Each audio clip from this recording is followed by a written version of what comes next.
Well, the Joplin Outlaws are back home tonight after 8 straight games on the road. The Outlaws went 4-4 on the road trip to remain in first place in the Mink League South Division. And Joplin hits the field against the Sedalia Bombers this evening at Joe Becker Stadium. The Outlaws are 1-0 so far this season against Sedalia. First pitch for that one will be at 7 o'clock. We'll have the latest from the game right here tonight at 10.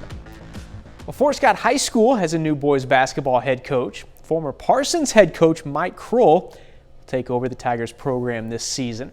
Now, Kroll heads to Fort Scott with 28 years of coaching experience between Lewisburg, Frankfort, the great town of Yates Center, Kansas, and most recently Parsons, where he coached for both the girls and boys programs at different times from 2002 to 2019. But now, after a couple years away from the game, Kroll is ready to jump back into it at Fort Scott.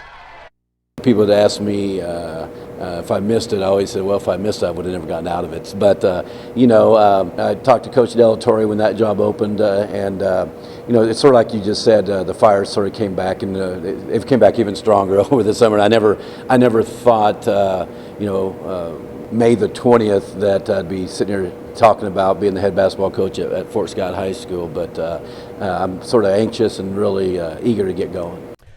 You can check out our full story with Coach Kroll on the sports page at KOAMNewsNow.com. Well, today's the opening day of NBA free agency, but one of the biggest names in the league may be on the move via trade. Kevin Durant has requested a trade from the Brooklyn Nets today after 3 years with the team. Now, the Phoenix Suns and Miami Heat are reportedly on the short list of teams Durant would like to be traded to.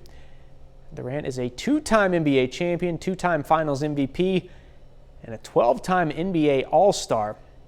But it hasn't really worked out in Brooklyn. They won just one playoff series in his time there, and this season got knocked out, swept actually, by the Boston Celtics in the first round.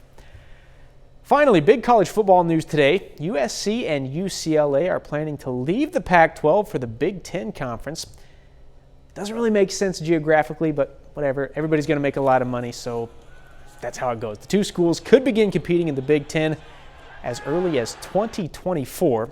Now, of course, this is the second big change-up in conference alignment in the last year, with Oklahoma and Texas departing the Big 12 for the SEC. And that's a look at sports. We're back with more news after this.